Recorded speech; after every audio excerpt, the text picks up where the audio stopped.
आज डॉक्टर साहब बैठे हुए हैं कुछ बताने के लिए किसानों के लिए। आजकल बरसात आ रही है, उसके बारे में कुछ बताइए कि आजकल क्या क्या फसल लगाए जा सकते हैं, जैसे सब्जियों में, दलहन में। मैं आजकल बताऊं आपको तो ये बरसात का मौसम करीब करीब शुरू होने वाला है। खास करके अभी जून का महीना एंड की तरफ है और हिमाचल प्रदेश में खास करके अभी सब्जियों का मौसम शुरू होने वाला है। हिमाचल प्रदेश में बरसात 15 तारीख के बाद कभी भी आ जाती है और इस समय किसान भाइयों के लिए मैं कहूँगा कि किसान भाई जो आप सब्जी लगाते हैं खास करके, तो आजकल कौन कौन सी सब्ज़ी लगाए, जैसे किसान भाई पूछते हैं कि मैं कौन कौन सी सब्ज़ी लगाऊं, तो मैं सबसे पहले बताऊंगा कि जैसे पहला स्थान तो आता है इसमें कद्दू वर्गीय सब्जियों का।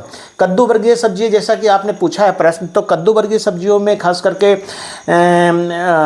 सबसे पहले जो है जो महत्वपूर्ण जो स्थान रखता है वो है लौकी, जिसको बॉटल गोर्ड भी कहते हैं और उसको वैसे घिया और डानी भी कहते हैं। ये गोल होता है, एक लंबा होता है। दूसरा जो है करेला है, खीरा है, कद्दू है, राम तोरी है, पंडरोल है, जिसको हम स्नेक गोर्ड कहते हैं। उसके बाद एक झिगनी होता है जिसको हम बोलते हैं रिच गोर्ड। उसके अलावा जो है खीरा है, ककड़ी है, इन सभी सब्जियों को, करेला है, इन सभी बेल वाली जितनी भी सब्जियां हैं इनकी खेती आजकल लार्ज स्केल पे की जाती है और इसके लिए विशेष व्यवस्था करनी पड़ती है और वो है कि तन डालना। इनकी खेती हम बिना तन डाले नहीं कर सकते हैं बरसात के महीने में, बरसात के समय में खास करके।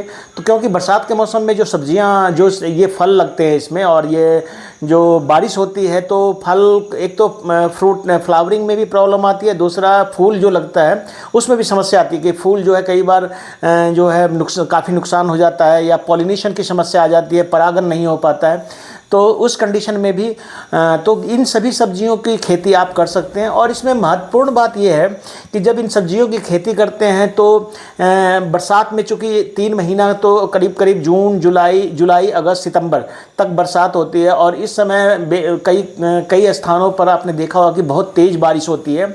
तो खेत की तैयारी करते समय जो होती, एक तो है कि मिट्टी की जांच करवा लें ताकि जितना खाद और उर्वरक डाल सकें, लेकिन उसके अलावा भी अगर आप चाहें तो अगर आप जैसे मिट्टी जांच करवाने के बाद गोबर की खाद बहुत आवश्यक है इसमें, और गोबर की खाद के अलावा जो रासायनिक खाद है, खासकर 12-32-16 या यूरिया, इसका भी प्रयोग मृदा के जांच के बाद या मिट्टी जांच के बाद अवश्य करवाएं। तो मैं ये कहना चाहूँगा कि जो खाद हम डालते हैं उसको अच्छी तरह से खेत में मिला लें, लेकिन जब बेल वाली हमने सब्जी लगानी होती है तो हमको ये ध्यान रखना पड़ता है कि अगर उस खेत में आपको पता है कि पानी का जमाव होगा, तेज़ बारिश होगी तो हमारे खेत में कुछ देर के लिए, घंटे 2 घंटे या 4 घंटे या हो सकता है कि पूरे दिन के लिए पानी एकत्रित होता है, तो एक तो नालियों की व्यवस्था ऐसा कीजिए कि पानी जैसे बारिश हो और बारिश ख़त्म होने के बाद पानी निकल जाना चाहिए। एक तो ये, तो उसके लिए अगर ऐसा खेत नहीं है आपका तो आप मेड़ पे लगा सकते हैं, तो मेड़ बना करके लगाइए।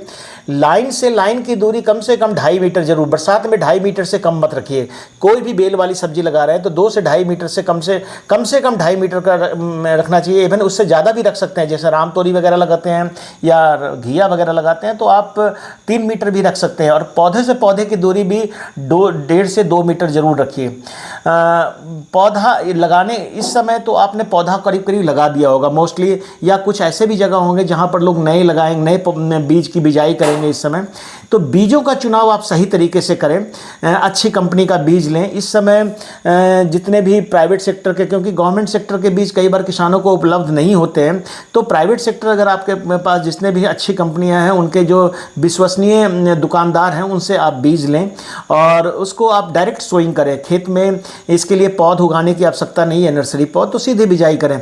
और इनके पौध को लगाने के बाद जैसे ही बीज अंकुरित होने लगता है, उसी समय में जो तौलिए होते हैं या थाले जहाँ पर आपने बीज लगाया है, वहाँ पे रस्सी या जो झामे वगैरह है, जैसे रस्सियाँ या झाड़ियाँ वगैरह है या बांस के डंडे वगैरह काट करके उसको लगा दें।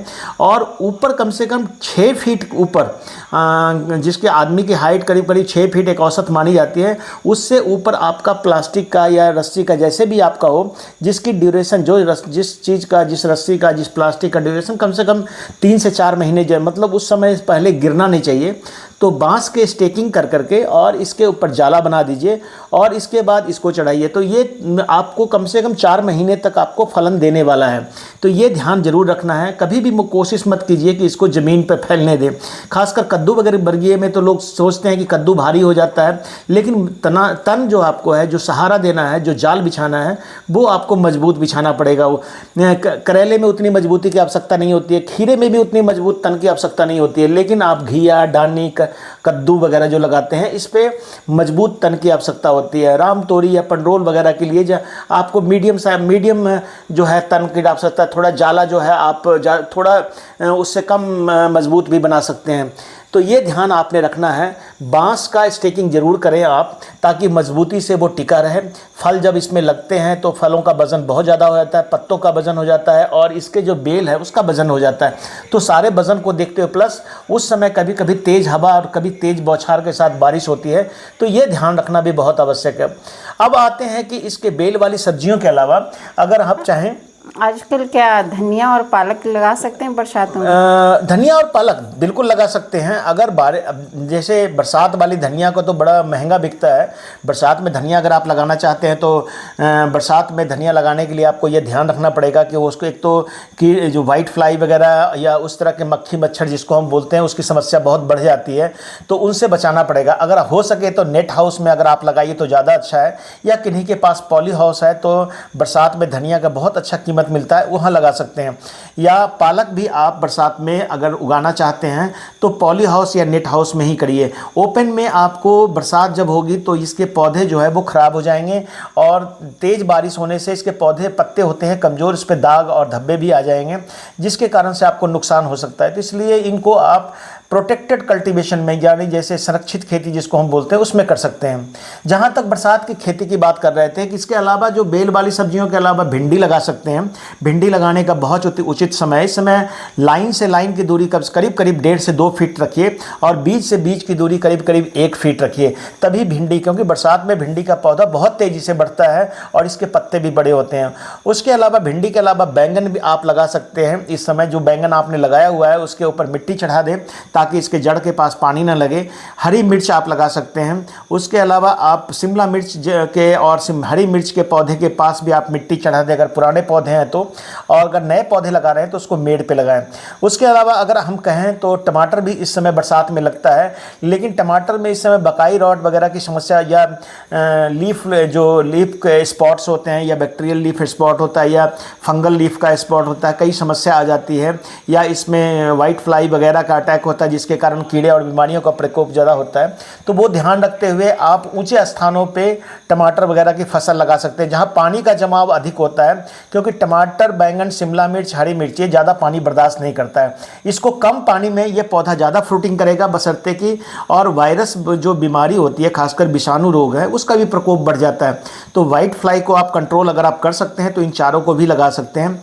भिंडी इसमें सबसे उपयुक्त है, प्लस बेल वाली सब्जी है। अगर आप चाहें इस समय तो जैसे आप फूल गोभी, जो अगेती फूल गोभी है उसके लगाने का भी टाइम, कई बार नर्सरी लोग जून के महीने में लगा चुके होते हैं। अर्ली जो जितनी भी वैरायटी है आपका बरखा मेघा जो आप हाइब्रिड से के नाम से आता है वो भी लगा सकते हैं, या इसके अलावा कई सारी देसी किस्में हैं जो हमारी किस्में वैरायटी है उसको भी आप लगा सकते हैं। तो उसको भी आप लगाइए इस समय। जब भी फूल गोभी लगाइए तो मेड़ के कम से कम 6 से 8 इंच ऊंची मेड़ बनाइए, नालियाँ जैसे आलू की मेड़ बनाते हैं, और मेड़ के बीच में ना लगा के मेड़ के एक साइड में आप इसकी रुपाई कीजिए, और ताकि इसके जड़ का ग्रोथ भी हो और जड़ के पास पानी भी एकत्रित ना हो। इस समय जो है वो ब्लैक रॉट की समस्या बहुत ज़्यादा आ जाती है कि फूल गोभी में कि पौधा खड़ा खड़ा सूखने लगता है, और या पौधे के जड़ के पास आप देखेंगे कि सूखने लगता है, तो वो समस्या वगैरह भी आ जाती है। या अगर आप पौधा जैसे कई बार ऐसा होता है कि हम पौधा लगा देते हैं और पौधा अंदर से सड़ने लगता है या पत्ते के ऊपर धब्बे आने लगते हैं, तो उन सब समस्याओं को भी ध्यान में रखते हुए आप इसकी फूल गोभी इस समय अर्ली वाली लगा सकते हैं जिसकी बहुत ज़्यादा कीमत मिलती है। एक बात और कहूँगा कि इस समय मक्का की फसल लगता है। अगर आप वेजिटेबल सब्जी लगा रहे हैं तो उसके चारों तरफ मक्का की 1 या 2 लाइन अवश्य लगाइए पूरे खेत के चारों तरफ, ताकि बहुत सारे कीड़ों का इसमें रोक भी हो जाता है और तेज़ हवाओं से भी हम उससे हम अपने पौधों को बचा सकते हैं। अच्छा, जैसे फलियां क्या आजकल एक तो बीन होता है और एक लंबे फलियां होती है। हाँ हाँ, उसको मीटर फली, जिसको मीटर फली कहते बोलते हैं। मीटर फली लगाने का भी बरसात में मीटर फली बहुत बढ़िया चलता है। अगर आप चाहें तो मीटर फली भी लगा सकते हैं। इस समय मीटर फली का डिमांड भी बहुत ज़्यादा होता है। वैसे तो मीटर फली नॉर्मली लोग फरवरी मार्च अप्रैल के महीने में लगा देते हैं और इस समय तक उसकी फ्रूटिंग हो चुकी होती है। लेकिन अगर आप तन पे लगाना चाहते हैं तो मीटर फली आपको जो सफ़ेद वाली है या ग्रीन वाली किस्म है, दो उसको आप तन के ऊपर लगा सकते हैं। फ्रांस बीन की इस समय जो बेल वाली किस्में हैं उसको लगाइए। जो बुश टाइप की है, जो छोटे फ्रांस बीन होते हैं, उसके पौधे गर्मियों में ठीक चलते हैं और फलन देते हैं। लेकिन बरसात में अगर आप चाहें तो बेल वाली जो फ्रांस बीन आती है उसको आप लगा सकते हैं। इस समय आप मूली भी लगा सकते हैं। बरसात में मूली का बड़ा रेट रहता है, काफ़ी किसान इससे पैसा कमा सकते हैं। लेकिन मूली लगाने के लिए आपको ध्यान रखना है कि बरसात आने से पहले मूली के बीज का जर्मिनेशन हो जाना चाहिए और कम से कम 4 से 5 पत्ते उस पर आ जाएं ताकि बारिश के कारण उसका ज़्यादा नुकसान ना हो। तो ये सब चीज़ें को भी आपको ध्यान रखना पड़ेगा। किसान भाइयों, मैं आपको बरसात के मौसम में इस समय कई बार लोग हल्दी, अदरक और अरबी के बारे में भी पूछते रहते हैं कि क्या ये और प्लस जिमीकंद के बारे में कि यह चारों अभी लगने का टाइम है कि नहीं। तो मैं आपको ये कहना चाहूँगा कि ये जो कंद वाली सब्जियां हैं, खास करके इनको लगाया जाता है, तो इनको लगाने का टाइम तो है। वैसे तो इसको अप्रैल मई के महीने में लगा देना चाहिए, बहुत हो तो मई के महीने तक में इसको लगा देना चाहिए। लेकिन अगर आप लेट हो गए हैं तो अदरक, हल्दी, जिमीकंद और अरबी को भी इस समय अगर आपके पास बीज उपलब्ध है तो इसको आप लगा सकते हैं। मेरा कहना यह है कि बीज जो है, जैसे आपने अदरक लगाया है तो अदरक का बीज इस समय कहीं भी आपको किसी किसान के पास मुश्किल से मिलेगा। तो इसके लिए एक आसान सा तरीका है कि आप सब्जी मंडी जाइए। सब्जी मंडी में कई बार जो होता है कि अदरक आता है, तो आप अगर चाहें कि थोड़ा सा एरिया में मैंने लगाना है तो अदरक आप वहाँ से लेकर के इसको आप लगा सकते हैं। बीज को उपचारित कर लीजिए और कम से कम 50 ग्राम साइज के जो अदरक के टुकड़े करके और इसको उपचारित करने के बाद आप इसको लगा सकते हैं। मेरा वीडियो भी देख सकते हैं जिसमें कंदों का उपचार कैसे करते हैं उसके बारे में बताया है। उसके अलावा इस समय आप अरबी जो है, जिसको हम गंडियाली भी बोलते हैं, बड़े वाला अरबी कोलोकेशिया या छोटे वाला जो होता है, दोनों को लगा सकते हैं अगर आपके पास बीज उपलब्ध है। वैसे नॉर्मली तो लोकल किस्म लोग लगाते हैं, लेकिन आप अरबी देखेंगे कि बाज़ार में ऐसे बिकता रहता है और उसमें आँखें निकल चुकी होती है। तो उन आँखों को जो निकलता रहता है, उस आँखों को अगर आँख निकल रही है, उसमें आइज़ हैं, तो आप उसको लगा दीजिए। वो भी आपको फ्रूटिंग अच्छे कंद बनाएगा।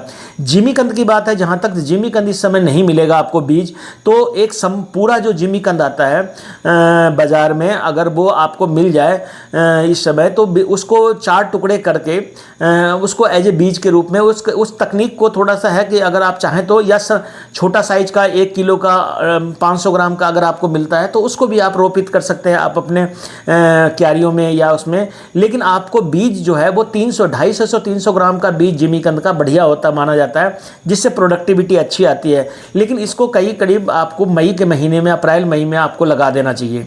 जहाँ तक हल्दी की बात है, हल्दी इस समय लोगों के पास अवेलेबल होता है। अगर आपको कच्ची हल्दी मिल जा रही है तो वो सारा जर्मिनेट कर जाएगा, वो आप इस समय लगा सकते हैं। तो किसान भाइयों, मैं आप लोगों को इसके बारे में बता रहा था कि एक और सब्जी होता है जिसको कचालू कहते हैं, उसको कचालू भी यही है, अरबी को ही कचालू बोलते हैं। एक बेल वाली होती है क्या? हाँ, बेल वाला जो जंगली है वो लोकल लोग लगाते हैं, जो नीचे जिमीकंद की तरफ बढ़ जाता है, उसको भी बरसात के मौसम में ही लगाते हैं। वो नीचे ज़मीन में बैठता है, कचालू जो है ना, ये वो जो आलू ब्राउन टाइप का होता है। हाँ, उसको क्या बोलते हैं? वो कचालू टाइप का ही होता है वो, उसको भी लगा सकते हैं इस समय बरसात के मौसम में, उसको भी लगाया जा सकता है। उसके अलावा शकरकंद लगाने का टाइम है। अगर आप शकरकंद लगाना चाहें तो इस समय लगा सकते हैं। अगर शकरकंद आपको बेल मिल जाए या शकरकंद अगर आपको पुराना मिल जाए तो उसको आप अगर रुपाई कर दें तो उसमें जड़ें आ जाती है। फिर उसकी स्टेम जो होती है उसकी कटिंग कर करके हम लगाते हैं। तो इसमें स्टेम कटिंग का जो तने बेल निकलती है, उस बेल की कटिंग कर करके बरसात में आप इसको लगा सकते हैं। तो शकरकंद वगैरह भी लगाने का इस समय टाइम है, आप इसको लगा सकते हैं। पेठा लगाने का? पेठा भी इस समय वो चूँकि बेल वाली सब्जियां कद्दू वर्गीय सब्जी में आती है, तो जिसको हम वैक्स गोर्ड कहते हैं, तो कद्दू वर्गीय सब्जियों में आप पेठा भी इस समय लगा सकते हैं। और बरसात में ही पेठा बढ़िया चलता है। और इसको कभी भी तन के ऊपर नहीं लगाना चाहिए। इसको जब भी आप लगाएं तो ज़मीन पे ही लगाएं, जमीन, क्योंकि इसका फल का वज़न बहुत ज़्यादा होता है, तो इसका भार ये नहीं सह पाएगा जो आपका तन है। तो इसको ज़मीन के ऊपर लगाइए और अच्छा फलन होता है। वैसे गर्मियों में लगा हुआ पेठा ज़्यादा अच्छा होता है, लेकिन बरसात में भी जहाँ पानी का जमाव, जल जमाव नहीं होता है, वहाँ पर इसको पेठा को भी आप लगा सकते हैं। आज हमारे ये डॉक्टर साहब ने बहुत अच्छी जानकारी दी बरसात के मौसम में लगने वाले बेल वाली सब्जियों के बारे में। इसके लिए बहुत बहुत धन्यवाद। मैं किसान भाइयों को एक कहना चाहूँगा कि इस तरह के जानकारी के लिए आप हमारे YouTube चैनल को ज़रूर सब्सक्राइब करें, और ताकि हम आपको समय समय पर जो खेती में होने वाले जो डिफरेंट टाइप के आपके तकनीकी जानकारी है उसको हम बता सकें, और आप उसको देख करके या उसको समझ करके अपने प्रश्नों को भी आप हमें पूछ सकते हैं। मेरा फ़ोन नंबर है 9418494333। इस पे आप फ़ोन करके आप मेरे प्रश्नों का समाधान ले सकते हैं। किसान भाइयों, इसके लिए बहुत बहुत धन्यवाद। Thank you.